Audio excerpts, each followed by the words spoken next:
we were taking, it was about I think it was my third or fourth jump.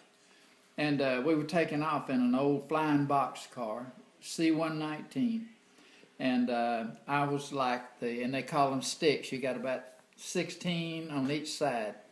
And you hook up and jump out when you get to the drop zone.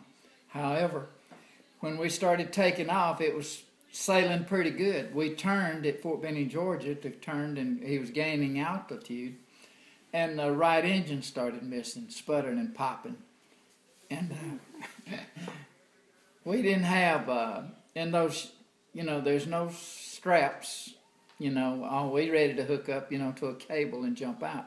But we were only like 400 or 500 feet, and it wouldn't climb because the engine looked like it.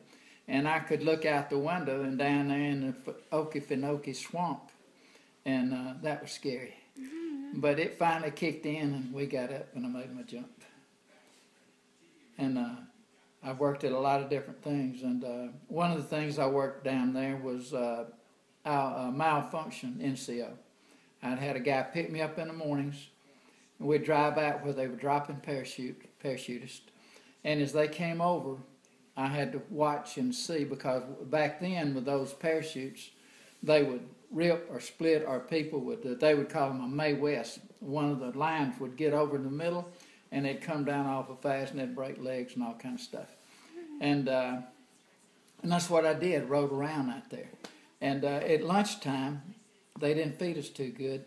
They'd throw us out 2 slices of bread and a block of cheese about 2 inches thick, And and the way we got it was they would put it on a pilot parachute, one that comes out, that pulls, a reserve chute out. And they would pitch it out. They'd make a circle after they dropped, like 12:30. The one that came over then would make a circle after he dropped the troops, come back around and throw my lunch out. And one day he threw my lunch out, and it went sailing in and hit the ground. He circled back around and threw another one out. It was Air Force food, and it was the best food ever. I couldn't believe that battery acid they were throwing out before that. But I had all kind of things, that happened down there.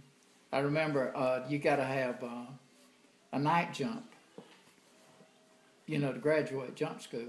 And the wind was blowing. It was just a terrible. We graduated February the 13th, Friday, in 1953, and the day or two before that, the wind was blowing. It was ugly. I mean, fast.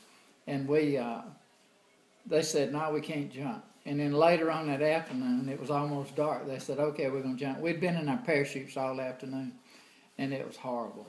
But anyway, we went ahead and made the jump.